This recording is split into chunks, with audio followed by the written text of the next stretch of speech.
Turn up.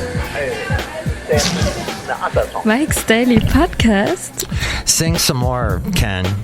Come on over to my place. Very nice. Teddy Pendergrass. I was telling Mike about Mike's Daily Podcast. Teddy Pendergrass wrote this song. It's He's really so good, he passed away, but his voice was awesome, and he sang the song that went like this. Go ahead, sing a little bit of it, Ken. Come on over to my place. Kenneth Luttrell. That's me. Kenny. Mike's Daily Podcast. Kendrick Lamar Luttrell. Kendrick Lamar. Yeah, not Luttrell. Or it is Luttrell, but not. Mike's. No, Lamar. No Lamar. Podcast. That's a cool name, Lamar. Yeah. All right. Everybody, Ken has a new show, a new podcast. It's up on Spotify. It's everywhere. It's called Mornings with Maria. Yes. Yeah. Mornings with Maria. I just started this podcast last week with my mother, Maria.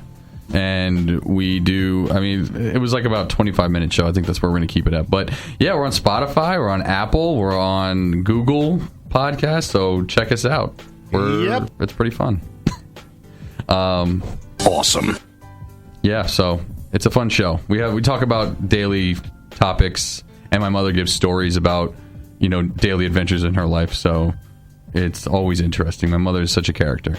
That'll never happen! I don't even know what the heck was that? Mike's going crazy right now. Sorry. That is not appropriate behavior, okay? I like the way you say that. Say what? You're that's awesome that you did that. Mm-hmm. Thank you. I was going to find an applause sound effect, but there wasn't any. Page 6. Oh, but this isn't the same thing as that other thing you're discussing. Oh, okay. They took our job! They took our jobs! They took our job! They took our... My ear. And here's today's podcast picture. What's today's podcast picture today, Mike? They took our jobs! Well, let's discuss that, shall we? Let's open this door.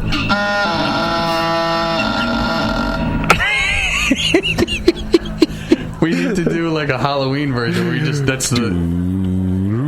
Oh my gosh, that was so loud. Hey, I got an email from a guy named Daniel Gill. He represents Force Field PR, and he says, hey, one last follow-up about the debut solo LP from Hiroki Tanaka. Oh, Basil. Did you know Hiroki Tanaka? It seems like it. Which is out this Friday. Let me know if you've got a chance to check it out and if you might be interested in doing anything with it. I said, sure, I'll interview him. Sounds cool. I don't really even know who they are, but I'll interview them. Whatever. What kind of music do they play? Kind of this... I have no idea. I don't know. Do your research. Why should I do that? Because that's what a good journalist does. Research. So, I'm sorry I got interrupted by the late, great Basil the Boxer and your wonderful stories about your mom.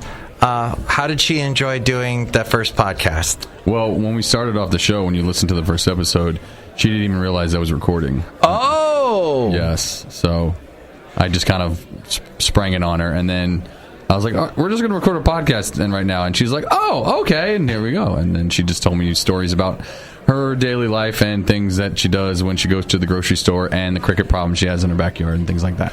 Oh, she loves bashing those crickets. Those I don't know if I can say the word on here. She wants to smash the crickets. The little bastards. Little bears. Little bass. Little basses. Little bass bears. Let's go back in time. The podcast picture is 3 years ago. Oh, wow. Let's see. There is a... Oh. Well, I don't know. Oh, we could do a podcast picture 3 years ago of Basil. How about that? That sounds good. Yes. I'm looking over his head right now, so I can just see like all the different pictures he has of Basil. that was a wedding I went to 3 years ago. How nice.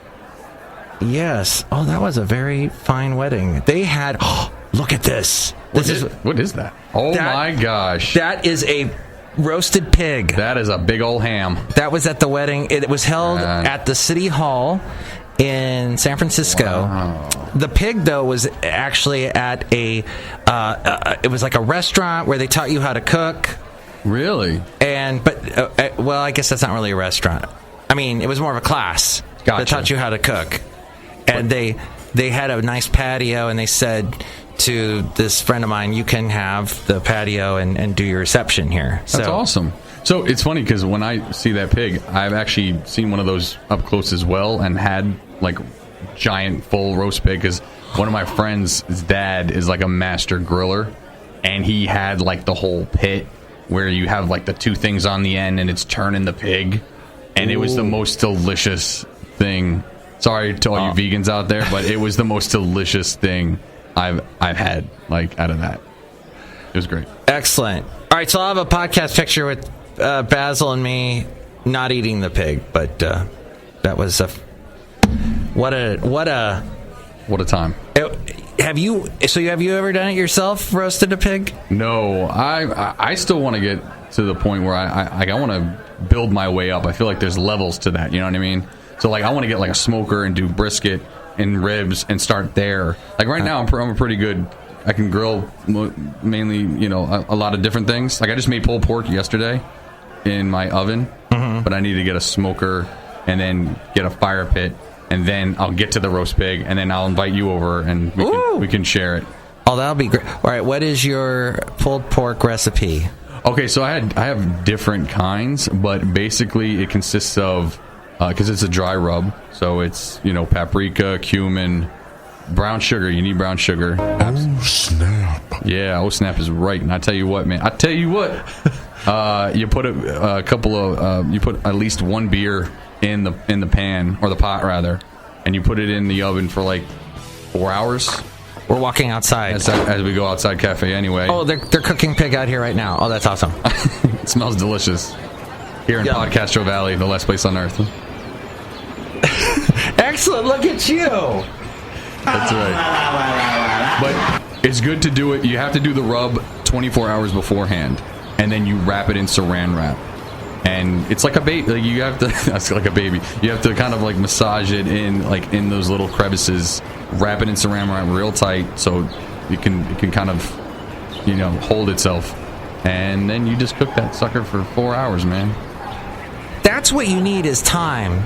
Time is always preparation. Yes, time, preparation, and love and care. You can't just do it willy-nilly. You got to have passion about it. You got to be passionate. And you said too the visual thing. Something about when you cook something, even if you mess up, it's all about how it looks. Yeah, presentation is key. Presentation's key.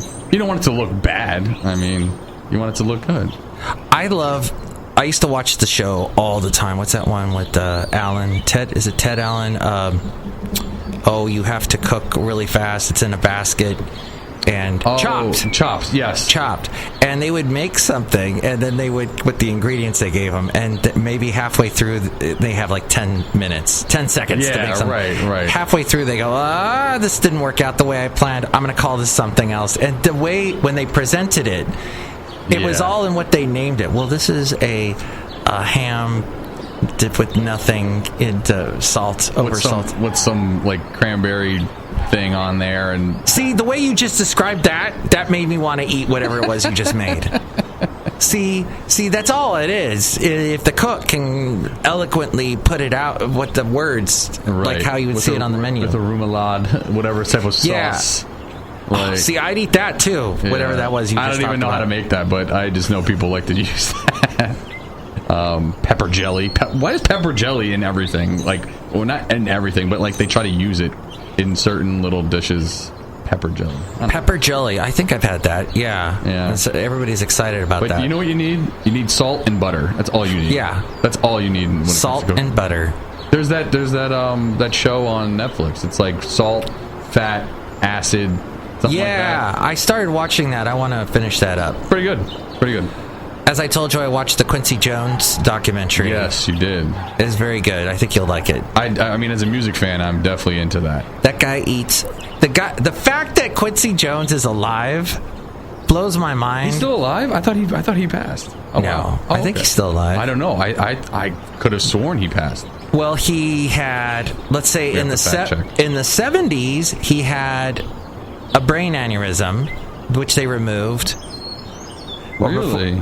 And then the doctor said, good news is you survived. Only 1 in 100 ever survive what you went through. Oh, you're right. Wow. And you'll be back in 2 months. We'll take out the other aneurysm. Wow, he's 87. You're absolutely right. He's still alive and kicking.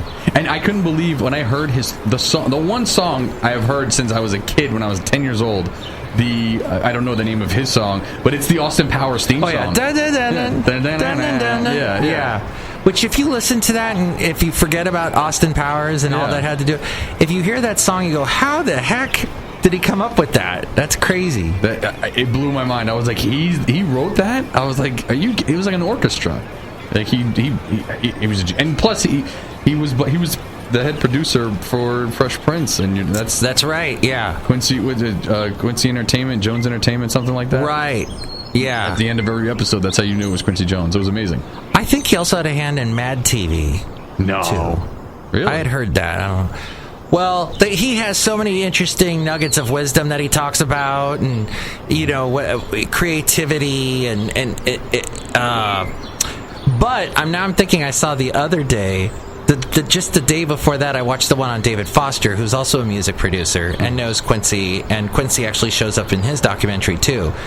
But David Foster produces Michael Bublé, Celine Dion, Toni Braxton, and all those big Chicago 80s hits, the ballady type songs. Right. It's hard for me to say I'm sorry. A lot of ballads in the 80s. Yeah. Regardless of what sound you were, like 80, metal had ballads at one point, And there was a drummer that they both used, David Foster and Quincy Jones, in the 80s. Quincy used this drummer for Michael Jackson's big albums, Bad and Thriller. He had some really good musicians too, as well. He's got Junior in the name. That same guy he was the drummer then for Chicago. He was like this hired gun drummer. But anyway, David Foster says this thing. He says, good is the enemy of great. What? Good is the enemy of great. So that explains both those guys. They don't want to ever just be good. They want to be great. They want to excel, and so they work tirelessly. They're never done. He's worked with so many. Quincy Jones, obviously David Foster has too, but I don't know him as well as Quincy Jones. And you just look at the list of people that he's worked with, Quincy Jones, right? Yeah. Like Stevie Wonder was one of the main ones, right? James Ingram. Wow. Frank Sinatra. Frank loved Quincy because he made the orchestra really loud and punched it up, he said. Very big band with Frank Sinatra's sound too. Yeah. And then Quincy did all those movie soundtracks and TV shows, and that's how he met Rashida Jones' mom, Peggy Lipton, and she was in the Mod Squad. And in the 60s, like you said, right? Yeah. Wow. Welcome to TV Talk. We talk about TV, no big whoop. This is Ira Blackstone. Did you ever watch Bob Ross? Oh my gosh, no, but I can see why people did, because he was just so eloquent. We're gonna just put. Here's a couple. Where's Miles going? Oh, speaking of Miles Davis worked with Quincy Jones too. Come on in. Hey Miles, we were just doing a podcast. No worries. I was just gonna walk out or take my break. So no. What's going on, everyone? tell wow, he came in hot. Miles came into the studio, and to outside a cafe anyway, somewhere in Podcaster Valley, Mont. That's right. The last place on earth. Miles is the new guy for us. Yeah. Right in Podcaster Valley. As you can tell, I don't know what the hell I'm doing, but these guys are nice enough to help me out here. So yay! Welcome. We were just gonna go for a little drive. A little drive, huh? That was the guy from Police Academy. Oh, it was. Remember? Oh, yes. Did all those sound effects. When he does the... Do you ever see him do the guitar solos as the broken amp? You ever see that? No. What does he do? Well, he just... I can't do it. Bye, Miles. Bye, Miles. See ya. Sorry, guys. Thanks for coming in. Thank you. There he goes. He's off. Into the desert night. So he'd just be like, and it'd be like an amplifier, and he'd be playing a guitar solo with his mouth. Oh, it was ridiculous, and it sounded like like that. He's amazing, that guy. I mean, but would you say he's like a one-trick pony because that was the one thing he did well, or was he? People just love what he did just because he was so talented, doing so many different sounds.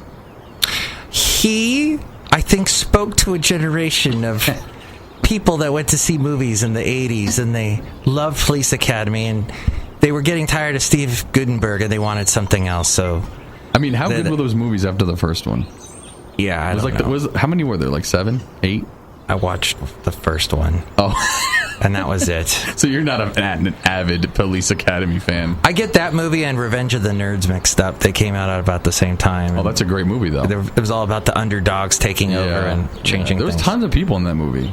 My boss actually looks Was in that movie? No, he wasn't in the movie, but he looked like the head of the... what's the fraternity that they joined? Who's your boss? What? My old boss. Oh. From my old... Not my new boss. My old boss. Same as the old boss. Won't be fooled again. Again. Yo, they said... They actually had... He's considered one of the best bassists of all time, too, by the way. John Entwistle. Wasn't he great? What a force. That mobile... Going mobile... No, beep, beep. What was the other one? Whoops. Hang on. Let me think of what was the other song he did. What was the one? The Real Me is a great song. Can you see the real me, He's like, Doctor? Oh,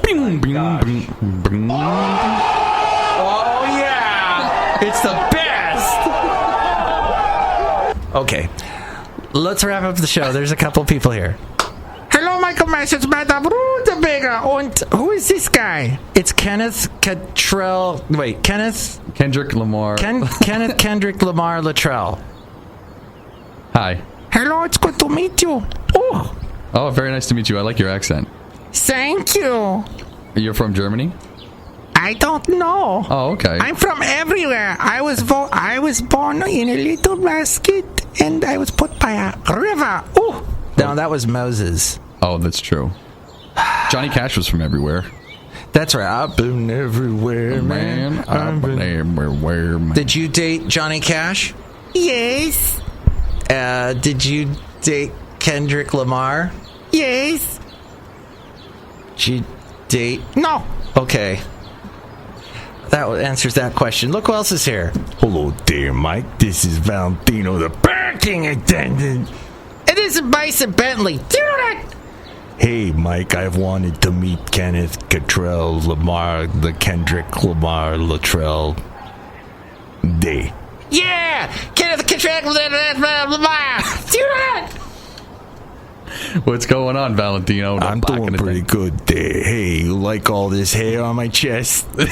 Yeah. I make Eugene Levy look like he's one of those cats without any hair. Is that called an embryo cat? Yeah, embryo cat. Do it! Wow, I don't know what he's talking about. Sorry. Neither do I.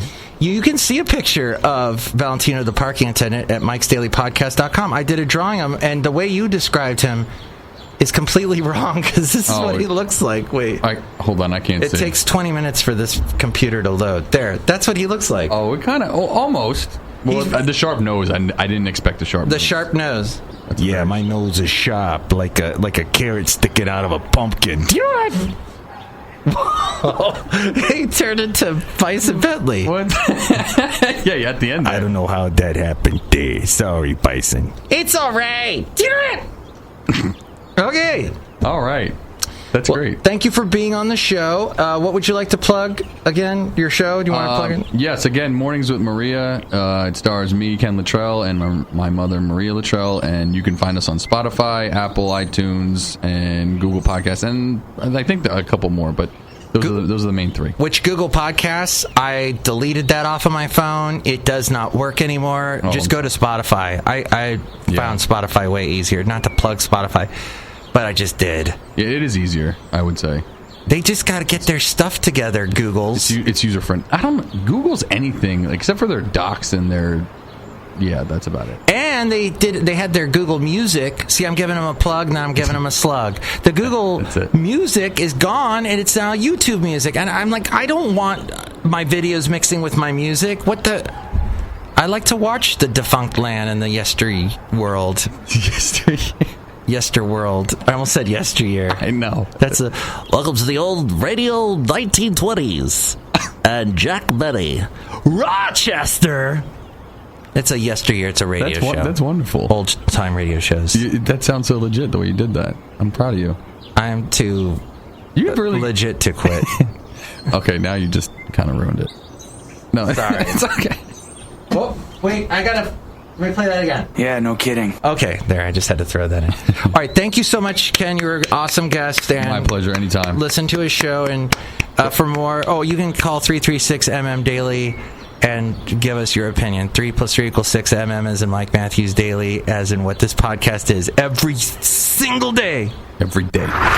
Mike's Daily Podcast is written and produced and performed by Mike Matthews. His podcast is super easy to find. Download or listen to his show and read his blog at MikesDailyPodcast.com. Email Mike now at MikesDailyPodcast@gmail.com. See you tomorrow. Bye. And that was FF episode 2141. Woo! MikesDailyPodcast.com.